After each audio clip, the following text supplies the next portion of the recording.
Good morning, everybody. Welcome to Branding Bud Live, the live stream that's 100% THC, 0% WTF.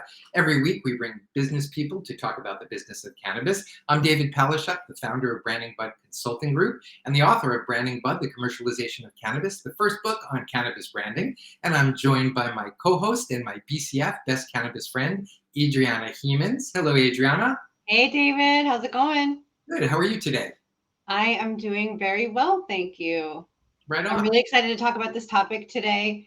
You might not know this about me. I don't think we've ever talked about this, but I'm a huge fan of celebrity gossip, particularly Bravo celebrities. The Housewives and Scandival is a common topic in my house. So any excuse I have to gossip about people I don't know in real life, I'm here for it. I thought I knew everything about you, but I did not know about that. Wow. Well, then today's show is perfect. Mm-hmm. Yeah, that's what's so great. We're still learning things about each other, David. We are indeed. Well, I thought you're still my best cannabis friend, but now I'm excited and eager to learn more about it. BCFF forever. For anyone who's just joining, please feel free to say hi in the chat. Let us know where you are sitting or standing or working right now, or throw in a question or a comment, and we'll be happy to have you included when we do some audience participation throughout the show. So yeah, it'll be fun.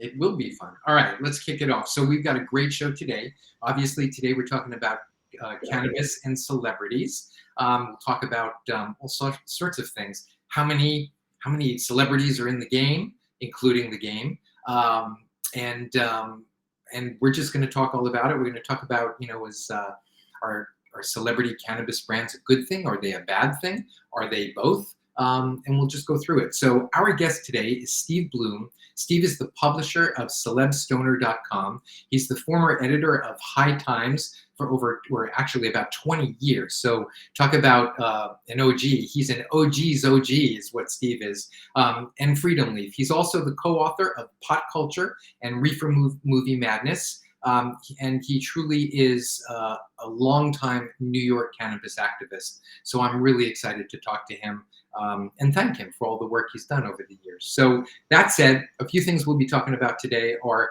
what notable celebrities have entered into the cannabis industry, how will their involvement affect the overall trajectory of the industry, and will their fame and influence reshape public perception of cannabis?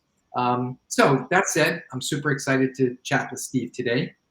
Hey, Don. Hey, Marco and Cheryl. Welcome back. Good to see you all. That's right. Marco from Taipei is here. We got New York City in the house, and we got Mount Shasta. So Heck yeah. Awesome. Ready to bring out Steve? I'm ready. All right. Let's bring out Steve. Welcome, Steve Bloom. Hi, Steve. Hi there. Hey, Great to be with you today. What's up? How are you? I'm very good. Excited to do this today. Thank you. Cool. Right. Before we dive in and get into all the details about celebrities, let's hear from you a little bit about you personally. Like, what are you passionate about? Well, I'm passionate about cannabis. Obviously, that's what I'm doing here today. I have other things that I enjoy in life. I'm a music journalist by trade, so I love music. I'm a Deadhead. I'm looking forward to the Dead and Company tour that's coming through New York next week. I'm into movies. I'm into vegetarianism. I'm into hiking. I'm into travel. Those are some of my passions. Awesome. Very cool. I'm learning about everybody today. I didn't know that. I knew some of that, but that's pretty awesome, Steve. I'm into baseball. I'm a Met fan. That I knew. And I see also, too, that we have, just call out, Michael Rosenfeld just joined us from Bucks County, and he's a good friend. So thanks, Michael, for joining us.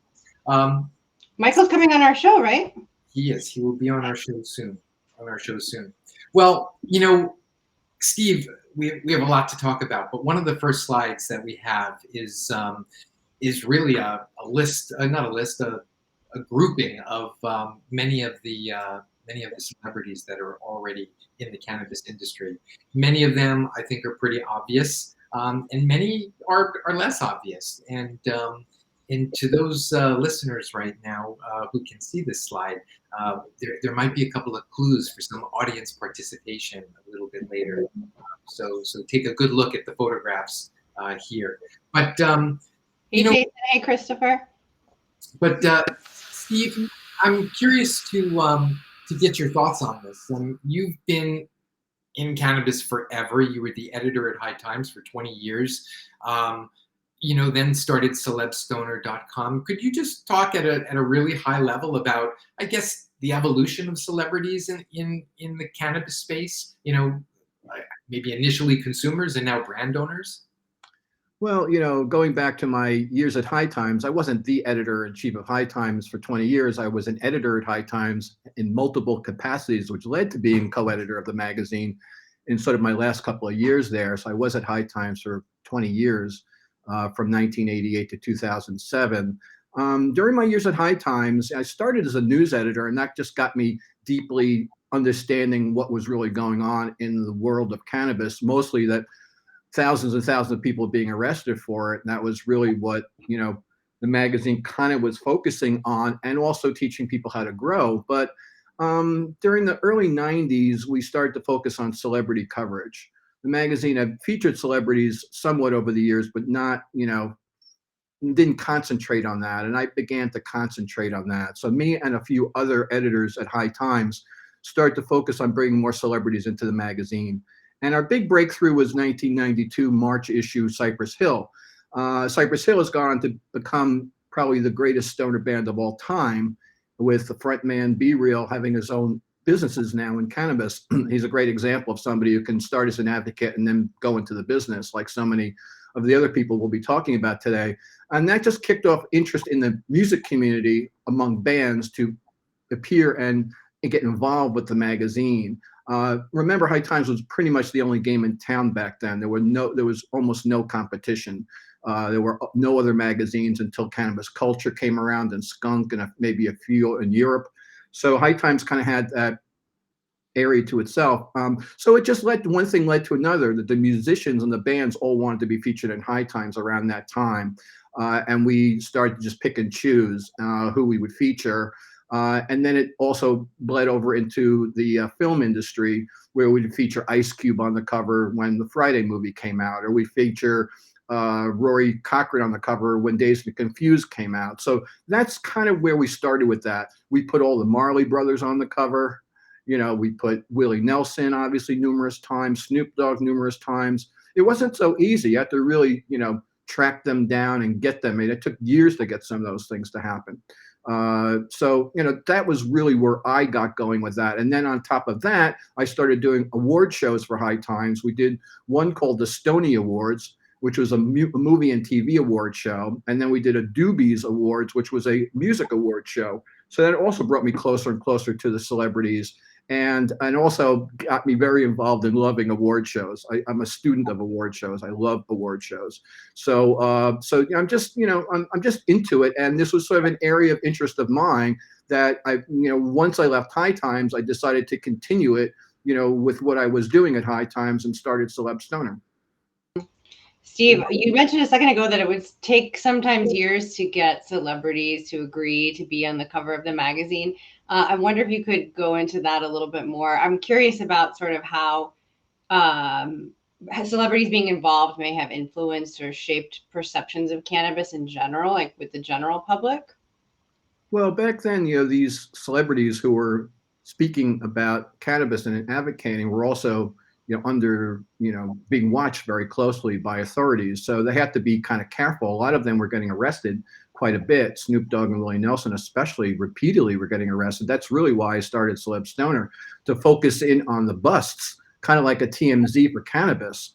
Back in those days, when they were 2 or 3 times a year, they seemed to be getting arrested. Their buses were getting pulled over all the time. So it made it kind of difficult for us to reach out to some of these performers. I mean, example, Carlos Santana gets arrested for marijuana in like 1991. I reach out to his people. They don't want to talk. It's too hot. He's, right now in the news, and they want to kind of keep it a little bit quiet, may harm his career. So they don't, Tom Petty, he sang a song about marijuana back in the early 90s. I tried to get him on the cover, and I got kind of blown up on that too. So, it was a hard sell to the more mainstream, but the more kind of edgy, fringy bands were more into it, so it was easy to get a Fishbone in High Times that it might have been to get a Tom Petty or a bigger name. And also, I found that we would get the celebrities on their sort of rise or at the later part of their career, but not in the middle. You're not in the peak. Like we got Sacha Baron Cohen when he was doing Ali G, because that was such a cool character, stoner friendly character. We got him very early, when you think about it, when that was happening. And then he went on to be Barat and all those things that he would do. Then we got Ozzy Osbourne at the sort of tail end of his kind of career, so it just would be more like the beginning or later, but not in the middle. It's like the Vegas of publications. Well, it was hard. I mean, I'm just saying that like Snoop Dogg, I trailed for years trying to get an interview with him. Willie Nelson was having problems with the IRS, was really hard to access for a few years. I mean, Ziggy Marley, I knocked on that door and for a while that was closed until it opened. So it just took time to develop it. People had to see what High Times was doing, that we were doing repeated coverage in this area, and we wanted them to be part of it. Right. And also too, I'm guessing times change, right? So as things become more and more accepting, but celebrities and people are more willing to sort of get into the cannabis space and assign their name or attach their name to cannabis. It seems interesting to me, though, that Tom Petty would sing a song about cannabis, but he wouldn't want to be on the cover of High Times. I guess it wasn't his decision. It was his publicity people protecting him and saying that's not what the line exactly said to me was that Tom doesn't need to be the poster boy for pot. Right? So, I mean, they made a decision for him. But I found that if the publicist was doing his or her job, he or she was telling the artist that they represent that this request came, and then they would let the artist decide, not decide for him or her. So that was an example of Ziggy Marley when Bob Marley appeared on the cover of High Times famously in 1976, one of his favorite magazines. When I got to High Times, I was a Marley fan. I figured, well, let's open this door. And the Marleys were big then with the Melody Makers. Ziggy had his own groups. I thought, well, that's a natural for High Times. Knocked on the door, and it was kind of like, nah, I don't think so. The publicist. But then the next album comes out, and she calls me and says, they want to do it. Well, she must have told them. Held it back, but then told them, and then, okay, I'll do it, because that's their job. Do what the artists want. Yeah, they can tell that I don't think that's a good idea, but the artist can overrule. Mm-hmm. Let's go to this question from Christopher, who asks, who do you consider your biggest fish to get on the cover? I mean, just getting, I mean, it was clearly Snoop Dogg, because Snoop Dogg had we had a couple of times where it fell through. I was supposed to fly to LA for something that didn't happen when he was on death row. He was having legal issues. So it took a while, but it took about 7 or 8 years to make that happen. Those are really sort of the ones that I wanted. The one that I couldn't get that disappointed me to this day was Bill Maher. Bill Maher didn't want to preach to the converted. So he felt it wasn't necessary to appear in High Times. I mean, Bill Maher, of all people, has never even done an interview with High Times. Why, I'll never know. That's interesting. Yeah, that's interesting. Bill Maher would be, in my opinion, a great interview, and certainly in High Times as well. He turned down a photo shoot. I had a photographer ready to shoot him in San Francisco, and he was speaking at the Normal conference, and he wouldn't pose for a photo. I like Bill Maher, but I'm saying this is just the way he acted then. Right. Well, so I'm curious. We've spoken about all of the different celebrities, that you've worked with over time, or not all of them, but some of them, and some have turned down things, some have opted in to do things. How important do you think this is to getting cannabis into the mainstream culture? Is this where the momentum comes from? Is it celebrities? Is it the talk about cannabis that pushes it forward? It certainly helps, especially when not a lot of people were speaking about it, at least people, like celebrity type people, and there was just a handful. But if you think about, say, Willie Nelson, Snoop Dogg, Seth Rogen, people like that, they never do an interview. Wiz Khalifa, they never do an interview these days without talking about weed. It just always comes up. If they're sitting on a table across from Jimmy Kimmel, it's going to get talked about. So the one, Woody Harrelson, Maher, if they're doing interviews, Whoopi Goldberg or, or Melissa Etheridge, people who are identified with cannabis in some major way, it's generally going to come up. Like maybe not a Whoopi, because Whoopi does so many other things. She hasn't had that much success in her businesses yet in cannabis, but, people like the Cypress Hill, Be Real. I mean, it's always going to be discussed. So that opens a door. If Willie Nelson is sitting down for a national audience, it's going to come up. So I think that's always a good thing. And it's only a handful. It's less than 10 that probably get that treatment, from the media. These are the highest of the celebrity stoners that you could imagine, because they're constantly being grilled on the subject and have to say something smart, not something, off the wall or, unintelligent. I mean, they have to say something really significant. They have their moment, to impress America with why they believe cannabis, is unfairly prohibited and why it should be legal. So I do think they have a role, but they're only a handful of them. So, who really have the pulpit to say what they want on a regular basis. I wish there were more, but there are only a handful that are really super identified with cannabis that can really spread the message, far and wide. And now we have a situation where we have such wide stream acceptance among the general public. And maybe that's why when we hear news about celebrities who are like launching a brand or endorsing a brand, for example, there's a lot of just like a collective yawn. Like people are just like, okay, another celebrity getting in, who cares? I'd love to get your perspective on that, Steve. Well, I mean, first of all, celebrity branding is very diverse. Okay, so it's another element of diversity in cannabis. At least 1/3 of the celebrity brands are hip hop oriented, black athletes. So that's a good thing right there.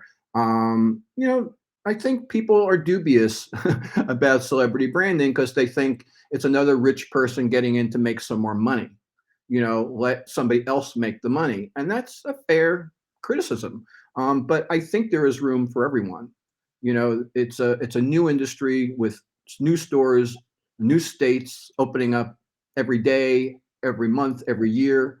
It's expanding rapidly. There's room for everybody. Right now, there might be some problems in the industry, and there will be companies that are not going to make it, which are celebrity brand companies and other companies, because so many come out, when the new industry begins, and then some of them just are not well-run businesses. They just won't make it, so the ones that are well-run, the ones that have the capital, the ones that are invested in properly will do better. With the celebrity branding, I mean, I also find that people question whether a celebrity has the right to even have a brand. And what qualifies them for having that right. And that right is that they put in the time, they paid some dues. Obviously, Snoop Dogg and Willie Nelson paid dues. They got arrested numerous times.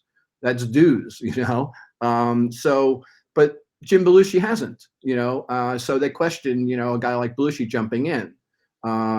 Is that okay? Or Big Papi, David Ortiz, the baseball player. We never knew he had any interest in advocating for cannabis. Maybe, a lot of those players, by the way, have to be kind of quiet about it in sports. They can't say much. They're drug tested, they could get suspended. So the athletes kind of came out of the closet, so to speak, once they retire. But the musicians and the actors and people, they don't have such restrictions. They can speak at any time they want. And they may not think it's good for their career to be associated with cannabis, but there's no rule that says they can't speak about it or they're going to get suspended for failing a drug test. So they don't face those sort of pressures.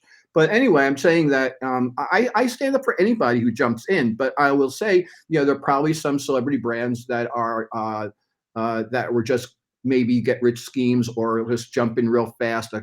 They team up with some partner and they say, hey, we're going to all make a lot of money. And it doesn't quite work out like that. So they learn their lesson fast that doesn't work. But it's still fun to see, celebs jump in, whether they make it or not. Yeah, it is fun to see them. And retired athletes like you just mentioned. I'm a huge fan of Al Harrington's Viola brand. Exactly. Call me Al. We want to get you on the show.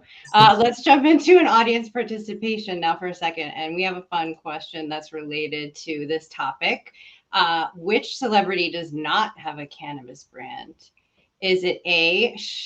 Okay, David, you need to read this out for me. I don't know how to pronounce this name. Help me out. Shavo Adagian. And he is Shavo Adagian. Thank you. He's the bass player for the System of a Down. Awesome. Jaleel White, Mayim Bialik, or Jason Gann. Yeah. And just while the audience is thinking about this, and audience, it's your chance to shine soon.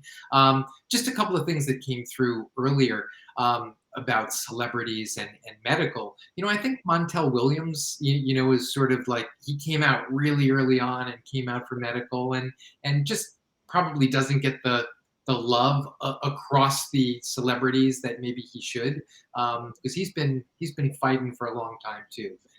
So it's interesting to see what celebrities came in early on to fight for as a medical activist, and then also those that came in later because now it was legal and they could just tap a name on and make something out of it. But it's interesting. So, audience, it is your chance to shine. Ron is voting for A or D, Jason Gann or Shavo Odagian. He's voting for C, Mayim Bialik. And Marco doesn't know any of them. So as I said earlier, Shavo is a bass player for System of a Down. Jaleel White was, I want to say, from Family Matters. Yep. Urkel. He played Urkel, yeah. Urkel. And Mayim Bialik is currently, she is a Jeopardy host and a smart neurologist and actress. And Jason Gann is a comedian. Who was on the show Wilfred. Yes. Mm-hmm. That's his claim to fame.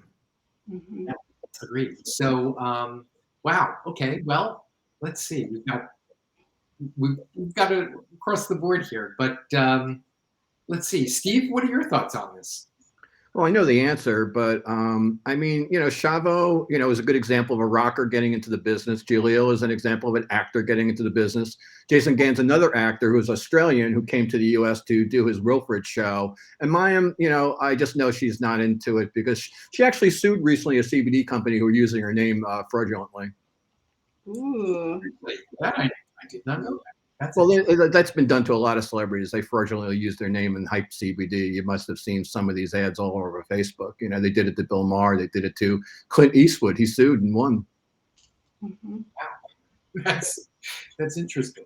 Well, let's jump to the answer. I think Steve's given us some insight. So the answer is C, and it's Mayim.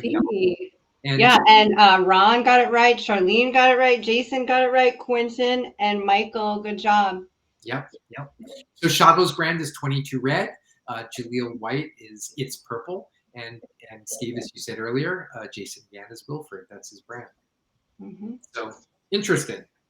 Can I comment on what you said about medical use and celebrities?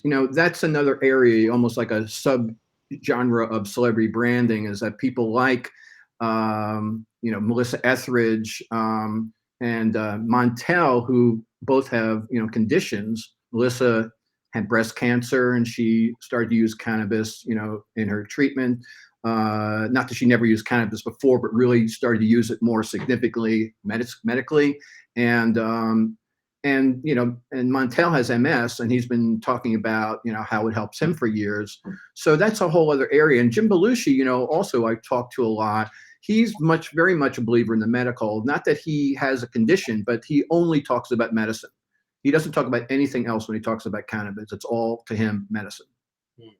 And just to double click on that, correct me if I'm wrong, but it's Jim Belushi, out of probably all of the celebrities, that actually has his own farm and is involved in the cultivation, whereas most just license their name out. Is that correct? I'm not saying, yes. Very much different than most. He moved to Oregon. He bought a farm. People have probably seen the Growing Belushi show on Discovery, which tells the whole story of how he did that. They've already gone through 3 seasons. It's a fun show. And he tells me he's got no investors. It's all his own money or family money, whatever. He's taking the risk. A year from now, he could be out of business for all you know. Because prices have gone down so dramatically, it's going to affect a guy like him too. Not just the legacy farmers, but anybody new's coming into the game trying to make decent bucks, selling cannabis when the prices have gone down, precipitously. So who knows how well he'll do? He may burn through millions of dollars and then lose it all, for all you know. It could happen. But that's his approach. Whereas, most companies tie in with some sort of cultivator, and they make a deal between a cultivator and the brand. It's a really interesting example about Jim Belushi and how he does cultivation. I think it's an important distinction, like the difference between just an endorsement and someone actually getting involved in the actual business itself. Like there's also the example of Seth Rogen when he did his houseplant Airbnb rental, and he was like there meeting the people who rented that place. So it's like there are I think much more authentic ways for people to get involved and even build like publicity around that versus just like putting their picture on a package. Well, I agree. And also Rogan and Houseplant, has a different approach. They have all these accessories that they sell. They sell ashtrays and lighters and this and that. It's a whole other side business. I mean, as much as you see promotion of Houseplant, around flower, you see them promoting their lighters and stuff. So that's a whole other area that Seth, I think, decided on his own because he's into ceramics and he started making his own, pieces and things. So people would like it because I like it, and some of it is nice and some of it's kind of ugly, but he puts it out there, because he thinks people want it. As opposed to, the thing is that you live in New York, you can buy his high-priced accessories from California, but you still can't get his weed. Right. Well, I mean, I guess that's not his fault though. That's part of the plan, is I think, is to sell other items that people can actually buy, that they don't have to, it's not flower touching, so they can actually buy through the mail, Right. and just order it, so whereas, you live in New York and Houseplant hasn't moved outside of California that I know of, we have no access to, that particular brand. And honestly, living in New York, I don't really get my hands on too many celebrity brands. I sort of miss out on that. I had a friend who was mailing me some stuff a few years ago before COVID. He was sending me the Garcia brand, the Santana brand from California. You go out and visit, you buy some and then ship it back. But I don't get my hands on it enough, to be honest. Yeah. I don't either up here in Washington State. I'm curious. So, would you talk about, like, I guess, their star power? Does that help them more?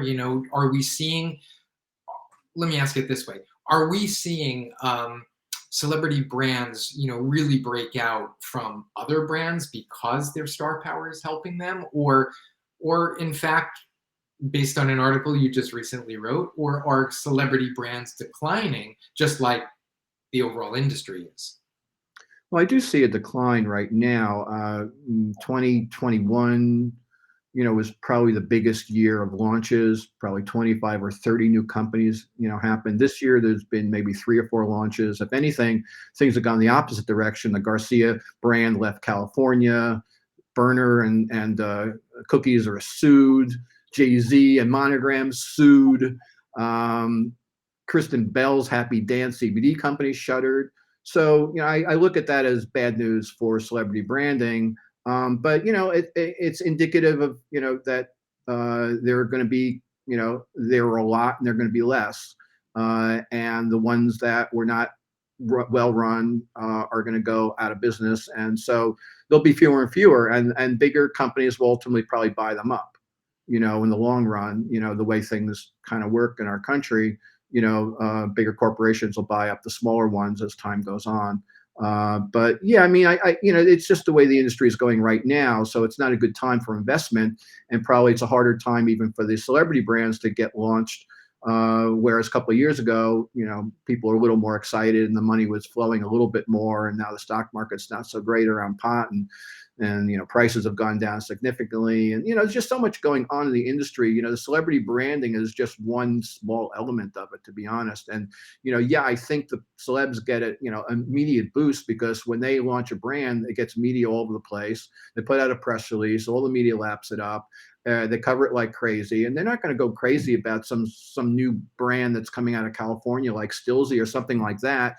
That doesn't have the celebrity. People magazine's not going to care about that. So yeah, the celebs definitely get the publicity. They get the hits early on, but that's not going to make their company survive.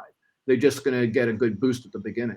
Yeah, I love this question from Ron. Steve, what do you consider the most successful celebrity brand to date?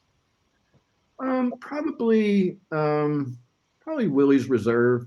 I mean, I don't have the numbers, and I was trying to get that, and I've worked with Headset and a couple of other statistical companies out there, but nobody seems to want to really break it down. You know, give me a chart, a celebrity brand chart that tells us really who's selling the most. It's very hard to get that information. I just cannot get it done yet. Maybe some company will come along and figure out.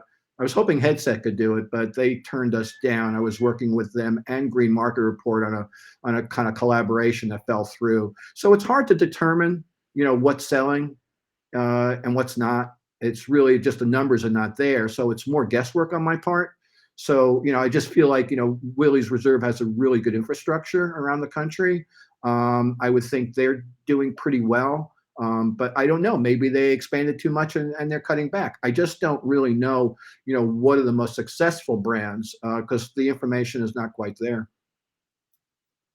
Yeah, that's definitely hard, to ascertain.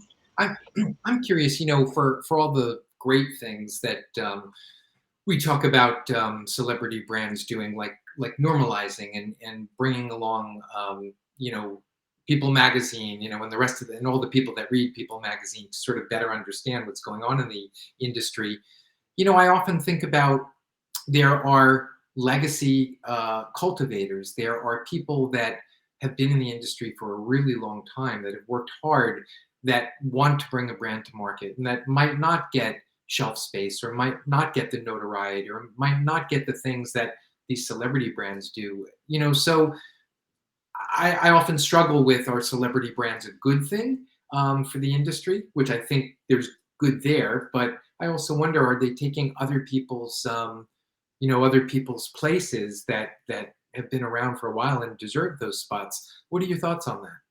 Well, first of all, what is legacy? I mean, Jay-Z was a dealer, so I mean, should he not come into the cannabis industry? Method Man, dealer, Snoop Dogg, dealer. All these people sold weed, early in their life before they became, famous rappers. Many of them, I'd probably say almost all of them. So they're all legacy. So like I said before, the legacy aspect of the celebrity branding is a good thing because so much of it comes from people who came out of the community themselves, but more came out of the community being targeted by the war on drugs and maybe even gone to jail for it. So on that front, it's a good thing. On the other side, yeah, I mean, there's limited shelf space, but I just think there's room for everybody. I just don't know. These stores are big. There's a lot of room, so just make room for as many brands as possible and sell the ones that do best. And then the ones that don't do well, take it out of your inventory. Just determine yourself, what people want. Do they like the idea? They may just like the packaging of the celebrity brand. Yeah. I mean, the Garcia hand picked this amazing packaging. I mean, the Right. gummies are shaped like guitar picks. I mean, that alone is a collector's item. So I'm just saying, I mean, the packaging is fabulous, with so much cool stuff if you look at it. So I'm just that kind of, I don't think you get that with most, packaging these days, so I think the celebrity branding is a little cooler in that respect. Packaging is a little better. I guess my mantra in this program is going to be there's room for everybody. There's probably a familiarity aspect to it too, right? If you're thinking about people who may be new entrants to consumption and the novelty of doing something different for the first time could be a little bit offset by saying like, oh, well, I'm familiar with this person on the package. I'm familiar with this person who's endorsing. So this is a safe thing to do. And while we were talking just now, I thought maybe try hitting up Brightfield to get your answer question or your question answered. They're one of our partners and supply us some really cool data. So they might be able to help you with your question about the most revenue for a celebrity brand. Thanks for the suggestion. Appreciate that. And Steve, we could help. We could introduce you to the right people at Brightfield. They're fantastic. I'm dying to put a chart on the sidebar of the website. Top selling brands, celebrity brands. I'm dying. I've been trying to do this for 3-4 years now. I have not found a partner. Like I said, Headset turned us down, and they should have been the one to do it with us. Right. What's interesting is, Adriana, you just spoke about trust, right, and safety, and I often think about Martha Stewart. I think why is she in the game? But, and I kind of scoffed initially. But the truth is, she brings a lot of people into it. She offers that safety. She offers that, and again, whether it's real or perceived is a different story. But she wouldn't put her name on something if it wasn't safe. So it's just interesting to say that. Martha's cool. I mean, her association with Snoop Dogg and Willie, those easy lighters with Bic. I mean, it's just all so cool. She's turned into the coolest person, when here she got out of jail, she, was pretty much, her nadir. And now all of a sudden she's considered one of the coolest people on the cover of Sports Illustrated. And she was not in jail for cannabis. No, she wasn't. And I think she represents more of a female side of the industry that leans a little bit more towards CBD. The female branding has been more towards CBD. So she's the perfect person to be branding CBD packaging. Perfect. Yeah. And Ron brings up Can. Can is a successful example in California. Not sure about the rest of the country, he says, which is a perfect segue into our next participation section because it's about Can. That's right. Do you want to read this one out, David? Sure. So, which celebrity has invested in Can, the cannabis-infused beverage? Is it A, Gwyneth Paltrow, B, Rebel Wilson, C, Kate Hudson, or D, all of the above? So, audience, while you're working through that and figuring that out, I just wanted to comment on Michael Rosenfeld's comment on Mike Tyson, my least favorite person and least favorite cannabis celebrity. But Steve, to your point, I know people that would never have bought his product, but did because they thought it was a novelty and it was a collectible. And I'm talking about the edibles called bites, which are the ears with a bite cut out of it. So it's. I didn't think that was too funny, honestly. But now he's working directly with Holyfield, so who am I to determine, how they should get along? But I'm not a big fan of Tyson's involvement in the industry. But it's sort of like wearing me down to just stop fighting it. It's just like people favor it. They like Tyson for whatever reason. They think he's just reclaimed his life from being a terrible person who he was, a rapist and that kind of stuff. That that. Even a guy like Tyson can improve himself, and maybe weed and psychedelics can really turn him around. So I fought the fight on Tyson initially, and now I've just backed off. Enough already.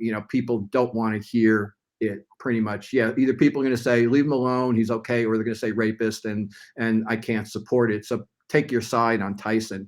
I'm tired of fighting the fight on Tyson, to be honest. Right. I definitely take my side. I'm not for Tyson. His first cannabis company went bankrupt. His second company will probably do the same. And he is a convicted felon and rapist and wife beater. So I just want to call that out. That's someone I can't get behind. That said, let's get back into this canna choice. So is it A, Gwyneth Paltrow, B, Rebel Wilson, C, Kate Hudson, or D, all of the above? Seems like we have a mixed bag here. We've got either D or A. Yep, Marco and Jason voted for A, Gwyneth Paltrow, and Ron and Don voted for D, all of the above. Let's see who was right. At least Marco knows this time who they are, right? Yeah, these are more recognizable. And the answer is D, all of the above. Well, note that, all these choices are female, and so women like sodas.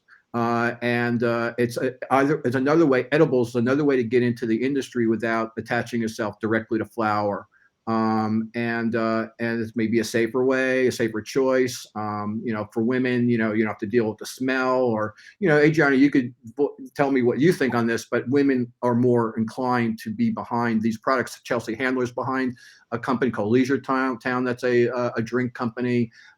Rosario Dawson is, by the way, another one of the investors in Can. So that's my thought on that, is that women are a little more into the beverage. It's interesting that you bring this up, Steve. So you were absolutely right on about your comment earlier about CBD that does skew toward women. But looking at the data, it's actually men who purchase cannabis beverages more than women overall.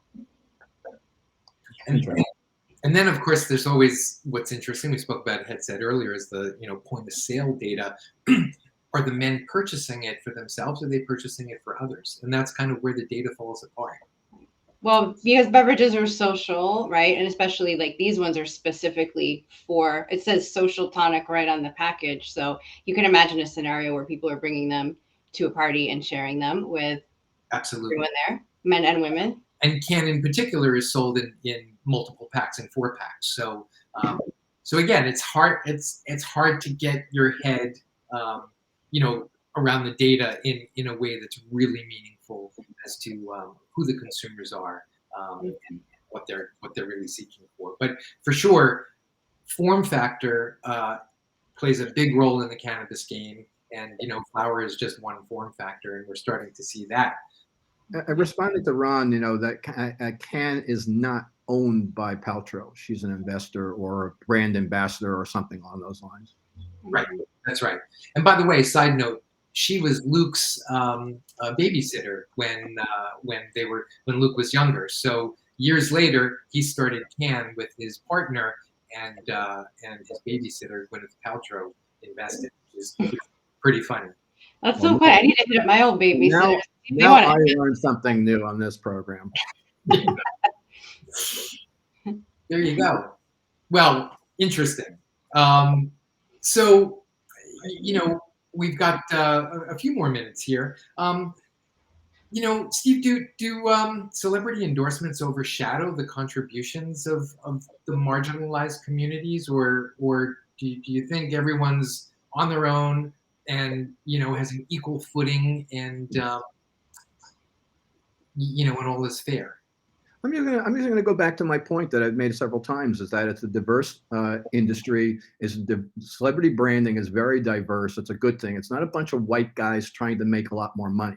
It's a lot of people of color who are jumping in, who happen to be celebrities and happen to be involved in the industry years ago. So I don't see how that's harming anybody. It's benefiting some people who happen to be celebrities who also are legacy people who were involved early on, and now they want to get involved later on as their careers have developed and they have time to devote to another passion of theirs. They're musicians by and large, or they're actors, or they're athletes, but then they want to do something else with their lives, especially later in their careers. So I think that's all good. But again, eating up the space is a concern, but I don't see how celebrity brands are going to interfere with legacy ownership in the industry. I think they're just apples and oranges.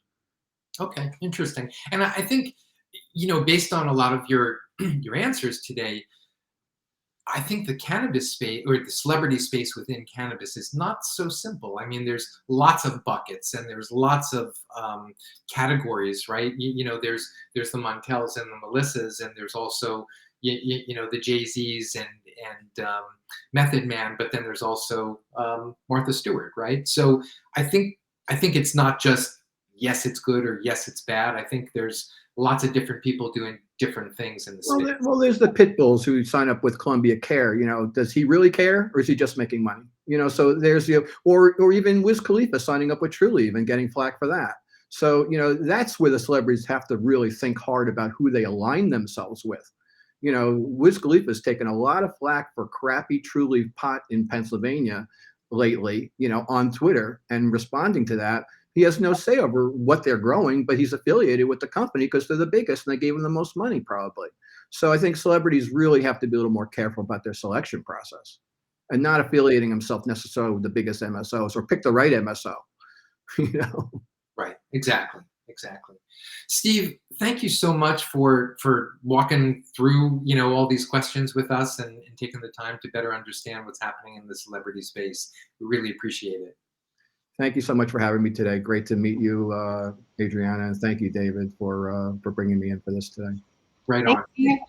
And just before you go, just again, there's very few people that have as much time in the industry that you do. So I just want to throw out a big thank you for all the things you've done, for all the activism you've activated, and for all the things, for all the time you've put in. There's few people that have done it as long as you. So thank you. Thank you, David. Right on. Thanks, Steve. Bye-bye. See you next time. Bye, Adriana. Wow. Well, here we are, the fastest 45 minutes of my week, Adriana. Yeah, same here.